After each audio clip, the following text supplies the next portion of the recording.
नव वर्ष हर्ष नव, जीवन उत्कर्ष नव, नव उमंग नव तरंग, जीवन का नव प्रसंग, नवल चाह नवल राह, जीवन का नव प्रवाह। नमस्कार, मैं हूं श्वेता सिंह। कहते हैं उम्मीद पर दुनिया कायम है। नया साल है, नया विश्वास है। 2015 के लिए हमने भी कुछ छोटी कुछ बड़ी 15 बांधी हैं। हमारी पहली उम्मीद काले धन के देश वापसी की है। पैसा, पैसा कैसा पैसा, सारी खुशी पैसा, सारा जहां चाहे ये पैसा, हाँ ये पैसा पैसा, ऐसा कैसा पैसा। 2015 की बड़ी उम्मीद, आएगा काला धन, डोल रहा है हिंदुस्तान का मन। ये तेरा धन, ये मेरा धन, ना जी ना, ये काला धन, वो धन जिसने हिंदुस्तान को किया मस्त, कि आएगा और अच्छे ही दिन नहीं, बल्कि सरकार यहाँ वहाँ जहाँ तहाँ हाथ पांव मारती रही, मगर काला धन काला शाह की तरह जम गया और तन कर खड़ा हो गया विपक्ष। और तो और इस मुद्दे ने जनता परिवार को एक कर दिया।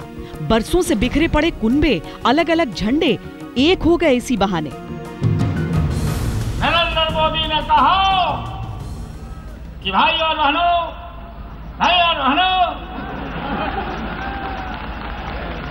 हमको मालूम नहीं है कि 1 रुपया हर 100 करोड़ है, लेकिन कोशिश जरूर करेंगे। ये कहा था आदरणीय मोदी जी ने।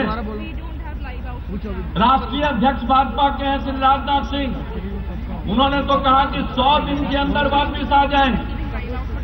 न जाने क्या क्या कहे गए, वरना मैं तो अपने हर कार्यक्रम में आज वो उनका ऑडियो कैसेट सुनाता हूं। नीतीश जी पोल पट्टी खोल रहे हैं, मगर दूसरा सच ये है कि सरकार खोल रही है वो रास्ते जिससे काले धन तक पहुंचा जाए और फिर लाया जाए।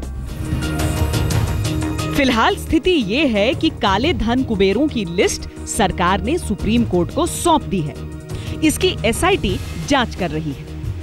प्रधानमंत्री नरेंद्र मोदी की पहल पर G20 के घोषणा पत्र में इस मुद्दे के शामिल होने से एक उम्मीद भी जगी है। 2015 इसी उम्मीद के परवान चढ़ने का साल हो, ये उम्मीद हम करते हैं काले धन की पहली किश्त हिंदुस्तान आ जाए।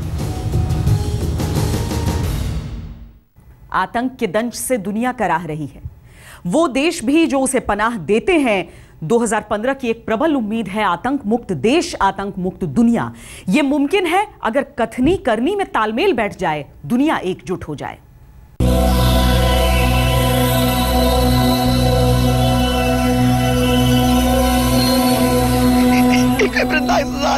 किसी माँ की गोद ना उठे फिर कभी।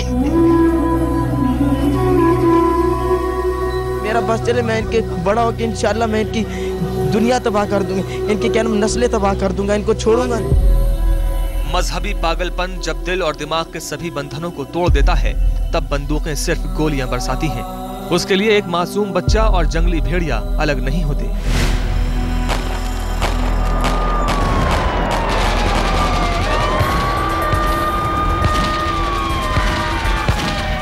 दहशतगर्दी की सबसे बर्बर घटना को देखने के बाद पूरी दुनिया का कलेजा कांप उठा था और एक सुर में आवाज उठी थी, अब तो बस करो। 2014 के जाते जाते हिंदुस्तान को भी आतंक ने छलनी किया। बेंगलुरु धमाके में एक महिला की जान चली गई। काश 2015 उम्मीदों भरा एक ऐसा सवेरा लाए जहां दुनिया आतंक के पंजों से आजाद हो जाए। बेशक ऐसा हो भी सकता है, बस आतंक को पालने वाले देश अपनी नीति बदल दें, कथनी को करनी में तब्दील करें। साल 2015 में दुनिया के तमाम ताकतवर और लोकतंत्र में विश्वास करने वाले देश इस मसले पर साथ आए। आतंक को अच्छे और बुरे के खांचे में बांटने वाली मानसिकता सिर्फ शब्दों में नहीं, हकीकत में खत्म हो। लेकिन सबसे जरूरी है कि आतंक की सबसे खौफनाक चोट खाने वाला पाकिस्तान अपने ही मुल्क में दहशतगर्दों को पनाह देना बंद करे। अगर खुद पाकिस्तान ईमानदारी से आतंक के खिलाफ खड़ा हो जाए, अगर पाकिस्तान हाफिज सईद, लखवी और दाऊद जैसों की गिरेबान पकड़कर उन्हें पस्त कर दे, दहशतगर्दों के दर्जनों ठिकाने तबाह कर दे, तो आतंक के आका खुद हार मानेंगे। बस एक मजबूत इरादे की दरकार है, एक ईमानदार पहल की प्रतीक्षा है। आतंक की कमर का टूटना तो तय है। लेकिन शांति की उम्मीद सरहदों से भी टकराती है। आतंक पर लगाम लगे और पाकिस्तान भी अपनी करतूतों से बाज आए। धोखे का इतिहास छोड़कर काश पाकिस्तान भरोसे के भविष्य की ओर देखे। जो हाथ दोस्ती के लिए थामे जाते हैं, उन्हीं हाथों की रेखाएं एक दूसरे को काटती क्यों हैं? 2015 की शुरुआत भी अच्छी नहीं रही। पाकिस्तान ने दिसंबर के आखिरी दिन हमें बारूदों की विदाई दी, बदले में उसे भी बारूद ही मिला। लेकिन हम उम्मीद करते हैं कि यह खूनी सिलसिला इस साल खत्म हो। Pakistan doesn't like to stay quiet even on the New Year day.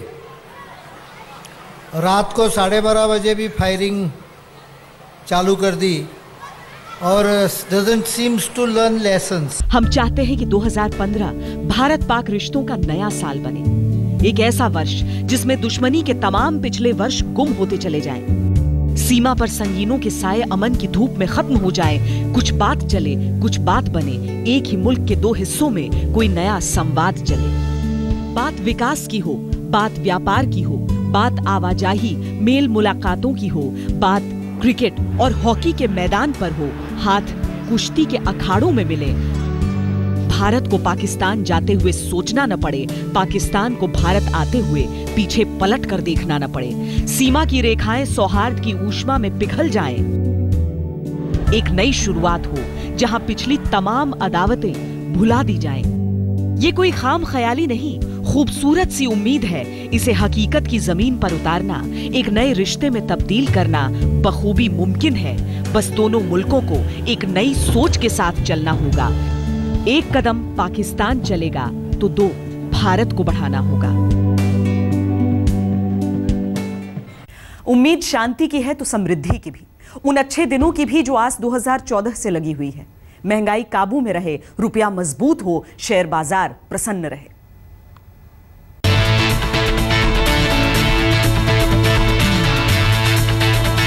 नए साल की शुरुआत में दलाल स्ट्रीट का मिजाज जरा सावधानी से भरा हुआ दिखा। सरकार पर बाजार का विश्वास तो बना हुआ है, लेकिन दिसंबर के महीने में आई गिरावट के बाद से वो संभल कर आगे बढ़ रहा है। बहरहाल उम्मीद पूरी है कि मोदी सरकार की बाजार नीति में वो उठेगा। सेंसेक्स 30,000 का आंकड़ा छू लेगा। 2015 में अर्थव्यवस्था के स्तर पर सबसे बड़ी उम्मीद चीजों की कीमत को लेकर है। हम ये मानते हैं कि इस साल महंगाई और कम होगी। खाने पीने की चीजें, आम जरूरत के सामान महंगे नहीं होंगे। गरीबों की थाली से आलू गुम नहीं होगा। प्याज अब किसी को नहीं रुलाएगा। टमाटर की लाली आंखों में चुभेगी नहीं। ये कोई झूठा आत्मविश्वास नहीं, बल्कि पिछले 6-7 महीनों में अर्थव्यवस्था से मिल रहे संकेत कहते हैं कि बेहतर दिन दूर नहीं है। जिस तरह से पेट्रोल और डीजल की कीमतें लगातार कम हो रही हैं, वो सिलसिला आगे भी बना रहे। अर्थव्यवस्था मजबूत हो, रुपए की ताकत बढ़े और उसे डॉलर के मुकाबले में हम लगातार दमदार होते दिखें। 2015 में भारत की आर्थिक सेहत में सुधार की उम्मीद पक्की है। अर्थव्यवस्था दमदार होगी तो दूसरी छोटी छोटी दुश्वारियां खुद ब खुद दूर हो जाएंगी।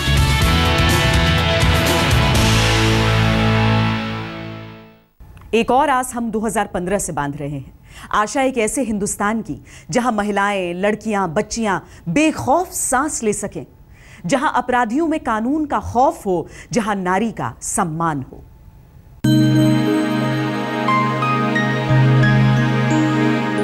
किसी की बेटी, किसी की बहन, किसी की पत्नी आखिर एक जिस्म भर तो नहीं, एक रूह भी है जिससे जुड़ी है न जाने कितनी जाने। 2015 से दिल्ली, मुंबई, बेंगलोर जैसे महानगरों के चौड़े रास्ते ही नहीं, गांव, देहात और कस्बों की कसमसाती सड़कों पर भी उन्हें आजादी से, इज्जत से फिरने का हक हो। स्कूल, कॉलेज में उन्हें कभी सुरक्षा की चिंता नहीं सताए। कभी कोई लड़की, महिला देर रात घर लौटते हुए स्याह खौफ में डूबी न हो। उसे बसों में चलते हुए कोई फिक्र न सताए। काम से लौटते हुए कैब में आती नींद को अपनी आरजू बचाए रखने के लिए भगाना न पड़े। ये डर उसे रह रह कर न सताए कि भूखे भेड़िए की निगाह उसका पीछा कर रही है। सुरक्षा, कानून, सजा की नहीं, जागरूकता ज्यादा बड़ी है। ये संदेश सबको पहुंचाना ही होगा कि देश की आधी जनता, जिसे हम महिला कहते हैं, उसके हिस्से की धरती उतनी ही बड़ी है जितनी कि पुरुषों की, और उसके हिस्से का आकाश भी उतना ही अनंत है जितना पुरुषों का। काश 2015 का आसमान ऐसा ही हो। जो प्रधानमंत्री नरेंद्र मोदी का सपना है, इनकी नींव पड़ चुकी है। उम्मीद है इस साल से असर दिखेगा। स्वच्छ भारत को पीएम ने मिशन बनाया, लोग आदत बना लें तो ये साल जगमगा जाए।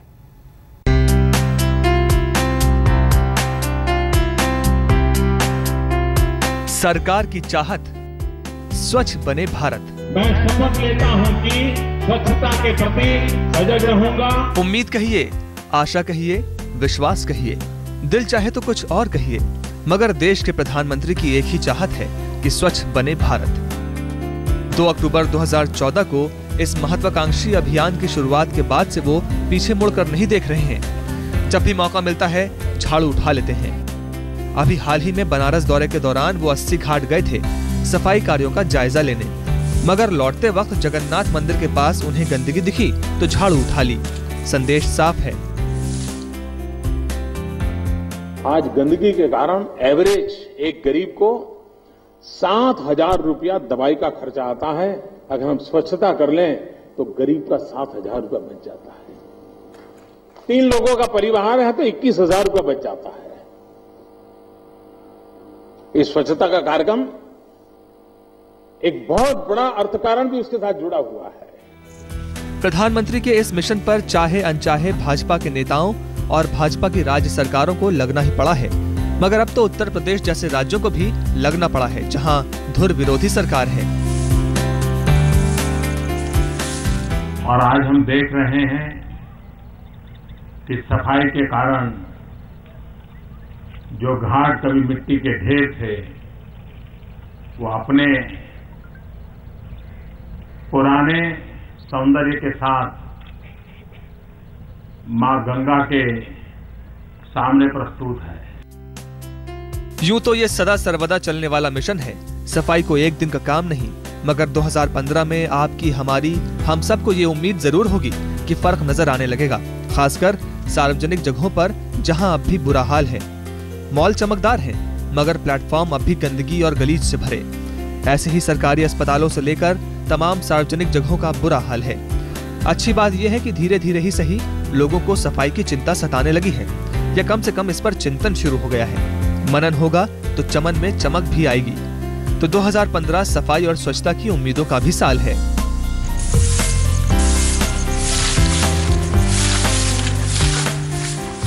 गंगा जीवन दायिनी है, हमारी आस्था का प्रतीक है, फिर भी हमारी गंदगी, प्रदूषण और बेरुखी का भार लिए बहती।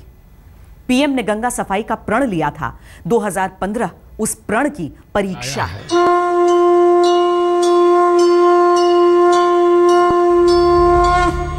कलयुग में एक नए भगीरथ की तरफ गंगा देख रही है। नरेंद्र मोदी ने मां गंगा की अविरलता, स्वच्छ और निर्मल धारा वापस लौटाने का प्रण लिया था। वो प्रण पूरा करने का वक्त आ गया है।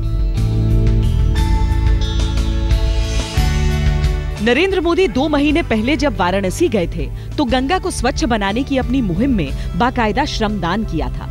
मोदी ने 80 घाट पर खुद फावड़ा उठा लिया और 10 मिनट तक गंदगी साफ करते रहे। असर काशी वासियों पर पड़ा।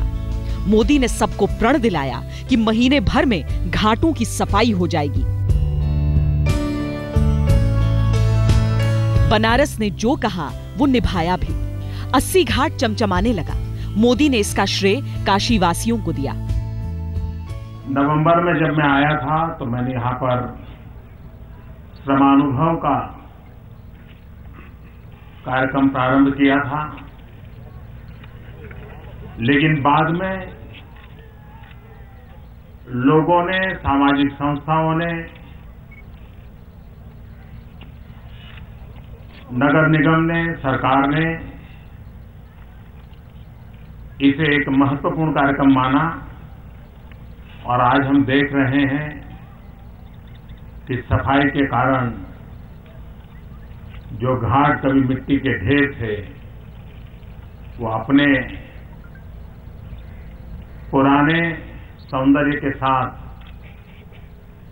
मां गंगा के सामने प्रस्तुत है। अभी ये शुरुआत है, लेकिन 2015 में जनता की मोदी सरकार से मां गंगा के लिए खास उम्मीदें हैं। कागजों की योजनाएं जमीन पर उतरेंगी। उमा भारती का मंत्रालय दिन रात एक करेगा। गंगोत्री से लेकर कोलकाता के सागर तक गंगा की लहरों को एक नया जीवन मिलेगा। जीवनदायिनी गंगा की पावनता पर किसी को संदेह नहीं। उम्मीद है कि गंगा जल की निर्मलता भी 2015 में लौटेगी। पिछले साल नरेंद्र मोदी के सबसे क्रांतिकारी नारों में था मेक इन इंडिया का नारा। विदेशी कंपनियों को भारत में व्यवसाय का न्योता दिया जा चुका है। देश को कारोबार के अनुकूल दिखाने के प्रयास शुरू हो चुके हैं। अब बस आशा है 2015 में सब पधारे मारे देश बने। दुनिया भर के मुल्क अपने मशहूर प्रोडक्ट्स को बनाने के लिए भारत आए। भारत में उन्हें बुनियादी सुविधा मिलेगी, सुरक्षा मिलेगी, बिजनेस का एक शानदार परिवेश मिलेगा, सस्ता मैन पावर मिलेगा। वो अपनी चीजें पूरी दुनिया में बेचें, उनसे मुनाफा कमाएं, लेकिन बनाएं भारत में। जब हम मैन्युफैक्चरिंग सेक्टर की बात करते हैं तब हम मेक इन इंडिया का एक बुलंद विश्वास जगाने की कोशिश कर रहे हैं। हम दुनिया को कहते हैं कि आइए मेक इन इंडिया। मतलब साफ है कि ऐसा करने से भारत की अर्थव्यवस्था बेहतर होगी। भारत जैसी विशाल आबादी वाले देश में रोजगार के नए मौकों का सृजन होगा। भारत के लोगों को रोजगार मिलेगा तो माली हालत सुधरेगी, लोग तकनीकी तौर पर दक्ष होंगे और दुनिया भर में भारत एक फेवरेट बिजनेस डेस्टिनेशन के रूप में मशहूर हो जाएगा। इन्वेस्टमेंट है 4.6 बिलियन, वो ज़्यादातर जो दिल्ली बॉम्बे इंडस्ट्रियल कॉरिडोर में है। अब बहुत से एक्सपर्ट एक्सपेक्ट करते हैं कि अगले 10 सालों में जापान का इन्वेस्टमेंट इंडिया में 100 बिलियन तक जा सकता है। हमारा ट्रेड है जो 10 फोल्ड मोर हो सकता है। इंडस्ट्रियल कॉरिडोर मोर बना सकते हैं। कुछ लोग कहते हैं अमृतसर से दिल्ली से कोलकाता तक जो नया इंडस्ट्रियल कॉरिडोर बनाइए। लोग कहते हैं कि 5 साल के अंदर 5000 जा सकता है इनका। साल 2015 इस सपने को पूरा करने का साल है। हमें उम्मीद है कि साल 2015 में मेक इन इंडिया का नारा हकीकत में मुकम्मल होगा। दुनिया भर के देश अपने उत्पादों के निर्माण के लिए भारत का रुख करेंगे और भारत नए सिरे से अपने निर्माण की ओर बढ़ेगा।